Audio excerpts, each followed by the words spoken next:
After spending the day with the Alfa Romeo 4C, it has proven to be one hell of a unique and incredible car. So here are some of the things that make it extra special and why I love it.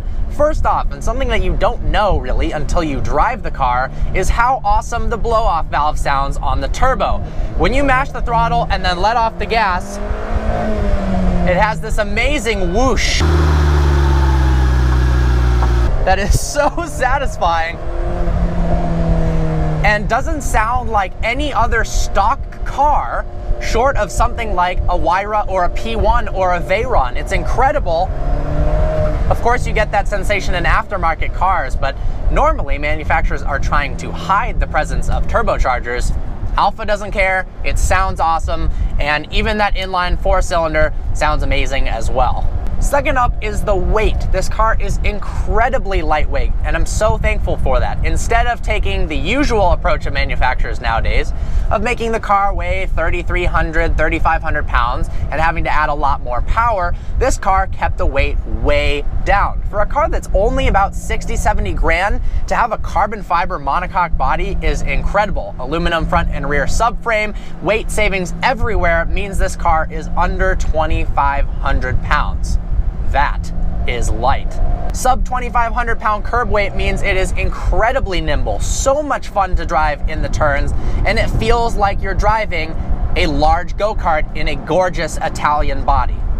Third, the steering. The steering is beautiful. It's not power assisted, it's not electronic steer by wire, none of that. Good old-fashioned manual steering, hydraulic, with no assistance whatsoever. Yes, it means driving it at slow speeds is difficult, but on the back roads, it is absolutely incredible. It is very, very precise. Turn in is instant. That's in part due to the weight. Oh my God, this is a fun car to drive. Next is the interior. I really love the way the interior of the 4C looks. There's carbon fiber everywhere, exposed carbon fiber from the monocoque. The seats look like they're straight out of a Ferrari. The stitching, just the attention to detail, and the extreme design language in the interior, one, proves it's Italian, and two, makes it an awesome car to be in.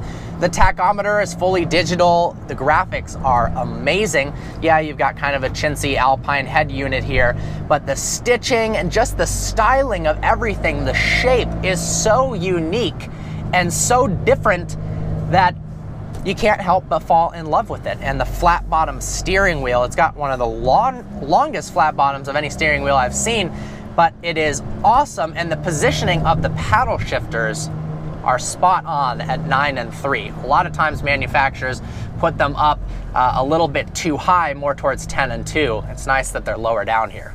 Lastly, I love how driver-focused this product is. There is no reason to buy a 4C unless you love driving. They didn't make any compromises to make the luggage space large. In fact, there's barely any luggage space at all.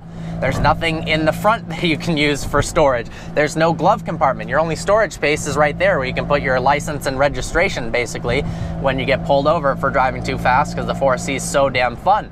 Everything is for the driver. The transmission shifts harshly, the blow-off noises, the freaking engine feels like it's right behind your head. I mean, it is, but the insulation is so minimal that you really get to hear the engine scream. You get to hear the exhaust as well. You can hear rocks bouncing against the carbon tub. It's a very visceral experience, and it's something that manufacturers these days are straying away from in favor of selling cars for the masses. It's harder to sell a ton of 4Cs because of that, definitely, because it doesn't appeal to as large of a buying group. But for the people who love driving, and that's probably everyone watching this video right now, this is a blessing from Alfa. So thank you so much for the 4C. I've actually got some suggestions for Alfa real quick to improve the next generation car if they come out with a 4C 2.0. First off, the air conditioning unit is really ugly. They're very plasticky. If they made these carbon fiber and made the little circular indicators a little bit smaller, I think it would be a much better car. Also, improving the paddle shifter feel. Now, the position is great, but the buttons do feel pretty plasticky. If they were larger paddles, like something out of a Maserati or a Ferrari, obviously you don't have to go to that extent, but if there was a more satisfying click to the paddles and a more satisfying touch, the car would feel improved quite a bit. Well, with that, I hope you enjoyed this video. Like always, please browse our channel and subscribe. Special thanks to Suburban Alfa Romeo of Ann Arbor for providing the car. There's one of these available there now. There's tons of them available. So go ahead and check it out. I'm sure if you drive it, you'll be blown away.